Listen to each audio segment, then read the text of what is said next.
সামাজিক মাধ্যমত আপুনি এটা পোষ্ট দিছিলে বিষয়টো ক'ব নেকি?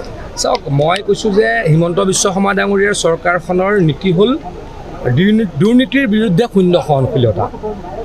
এইকেইদিনত যি প্ৰবঞ্চনাৰ কথা সকলোতে চলি আছে বা প্ৰচলিত হৈছে বা ব্যাপক চৰ্চা লাভ কৰিছে, অনলাইন ট্ৰেডিঙৰ যোগেদি মানুহক সৰ্বস্বান্ত কৰা হৈছে, মানুহৰ পইচা লুটা হৈছে, তাৰ বিৰুদ্ধে চৰকাৰৰ স্পষ্ট নীতি যে শূন্য সহনশীলতা। গতিকে যিসকল ব্যক্তি অভিযুক্ত বুলি নাম ওলাইছিল, প্ৰায় সংখ্যক ব্যক্তিকে কৰায়ত্ব কৰা হৈছে আৰু যি এজন দুজন পলাই আছে, কোনো পলাই থাকিব নোৱাৰে। মই অসম চৰকাৰৰ মন্ত্ৰী হিচাপে এই ক্ষেত্ৰত নিশ্চিত। হিমন্ত বিশ্ব শৰ্মা ডাঙৰীয়া এই ক্ষেত্ৰত অত্যন্ত কঠোৰ। যি এজন দুজন পলাই আছে, তেওঁলোকো বেছিদিন পলাই থাকিব নোৱাৰিব। আহি হয়তো আত্মসমৰ্পণ কৰিব লাগিব, নহয় হয়তো আমাৰ আৰক্ষী প্ৰশাসনে কৰায়ত্ব কৰিব আৰু তাৰ বিৰুদ্ধে অত্যন্ত চিৰিয়াছলি প্ৰচিকিউশ্যন হ'ব বা তদন্ত হ'ব। আৰু মই ভাবোঁ যে আইনে নিজৰ ওপৰত ডেফিনেটলি চিৰিয়াছলি ল'ব আৰু কোনোবাই যদি সঁচাকৈ প্ৰবঞ্চনা কৰিছে, তেখেতলোকৰ বিৰুদ্ধে উচিত ব্যৱস্থা নিশ্চয় কৰি লোৱা হ'ব। কিন্তু কংগ্ৰেছে এটা কথা কৈছিলে, চুমি বৰা পলোৱা নেপালত। চাওক, তেওঁলোকে অপপ্ৰচাৰ এইটো কাৰণে কৰিছিলে, তেওঁলোকে হয়তো তদন্তৰ প্ৰক্ৰিয়াটোক বিপথে পৰিচালিত কৰিব খুজিছিল। সেই কথাটোৰ মই গৰিহণা দিছোঁ।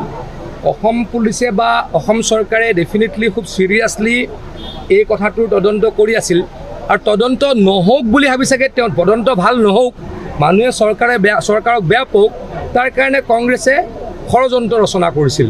সেই ষড়যন্ত্ৰ ৰহস্য ফাদিল হ'ল। চুমি বৰা আৰু অন্যসকল ধৰা পৰিলে আৰু এজন দুজন কালি দেখিছোঁ। আৰু এয়াৰপৰ্টত মাইনাও ব্ৰহ্ম বুলি এগৰাকী ব্যক্তি, যাৰ বিৰুদ্ধে অভিযোগ উঠিছিল, তেখেতকো কৰায়ত্ব কৰিছে।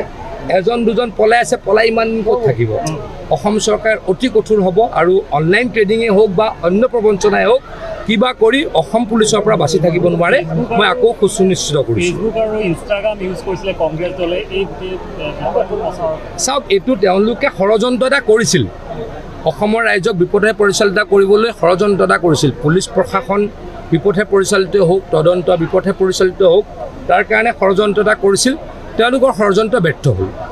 আজিৰ তাৰিখত চুমি বৰা বা বিশাল গ্ৰেপ্তাৰ হৈছে আৰু বহুত ট্ৰেডাৰ আছে। নহয়, ডেফিনেটলি এজনো বাচি নাযায়। আপোনালোকে দেখিছে, এজনকৈ এতিয়ালৈকে 60-70জন মানটো ধৰিছেই বোলে। মই যিটো খবৰ পাইছোঁ, 60-70জন ধৰিছে, এজনো সাৰি নাযায়। মই আপোনালোকৰ যোগেদি অসমৰ ৰাইজক আশ্বস্ত কৰিছোঁ। মোৰ নতুন সমষ্টি এলেকাত লোকসভা নিৰ্বাচনত যথেষ্ট ভোট বিজেপি দলক দিছে। মই ধন্যবাদ জনাবলৈ আহিছোঁ আজি। আৰু আমাৰ দলৰ অভিযান চলি আছে, গতিকে সেই কাৰ্যসূচীত অংশগ্ৰহণ কৰিলোঁ আৰু ৰাইজে যথেষ্ট সংখ্যক ৰাইজে এইকেইদিনত সমগ্ৰ অসমত আৰু আমাৰ সমষ্টি জাগিৰোডত বিজেপি দলৰ সদস্যত্ব গ্ৰহণ কৰিছে।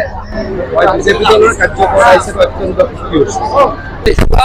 10টা দিনত অসমত প্ৰায় 18টা বিজেপি দলৰ সদস্য আছে।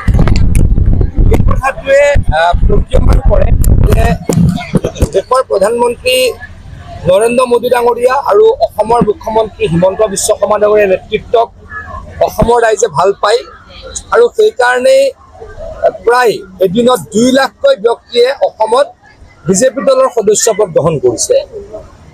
এই সদস্য ভৰ্তিৰ অভিযানটো ঘৰত বহি কৰোৱা অভিযান নহয়, এগৰাকী মানুহৰ ইনভলভমেণ্ট লাগে।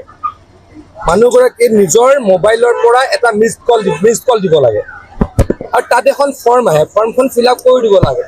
মানে মানুহজনে যদি নাভাবে যে বিজেপি দলৰ মই সদস্য নহওঁ, কোনোৱে কৰিব নোৱাৰে। আগতে আমি দেখিছিলোঁ যে ৰাজনৈতিক দলবিলাকে কি কৰে, লিডাৰবিলাকে ঘৰতে বহি মেম্বাৰশ্বিপ কৰি দিয়ে, কিন্তু বিজেপি দলে তেনেকৈ কৰিব নোখোজে বা নকৰে।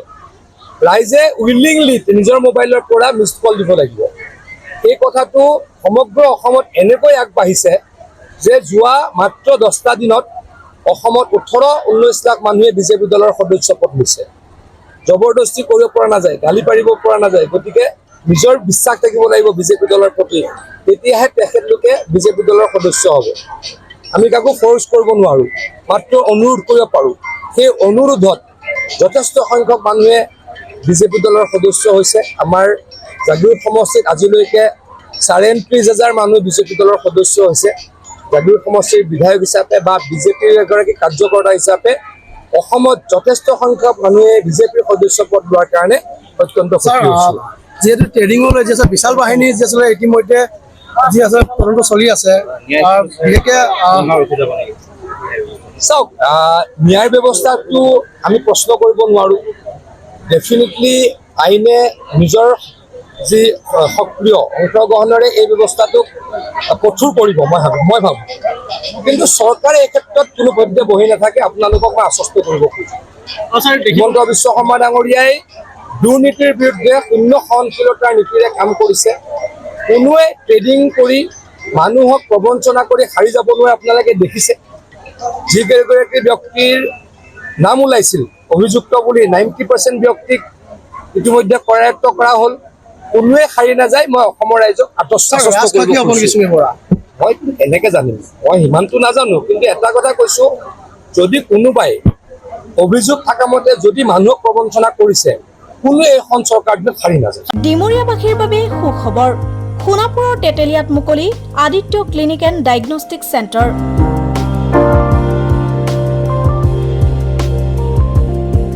য'ত ৰোগীৰ বাবে উপলব্ধ pharmacy, digital x-ray, super speciality OPD clinic, day care centre, ECG 2D echo, endoscopy, Holter study, ultrasound 2D 3D, PFT, TMT, EEG। বিশেষকৈ হৃদৰোগৰ সকলোবোৰ পৰীক্ষা নিৰীক্ষা কৰিব পৰা ব্যৱস্থা উপলব্ধ আদিত্য ক্লিনিক এণ্ড ডায়েগনষ্টিক চেণ্টাৰত। উপলব্ধ উন্নতমানৰ মেচিন। দৈনিক 8 বজাৰ পৰা সন্ধিয়া 5 বজালৈ অভিজ্ঞ চিকিৎসকে প্ৰদান কৰিব চিকিৎসা সেৱা। উপস্থিত থাকিব বিভিন্ন গুৰুত্বপূৰ্ণ বিভাগৰ চিকিৎসক যেনে মেডিচিন, চাৰ্জাৰী, গাইনী, শিশুৰোগ বিভাগ আৰু অন্যান্য।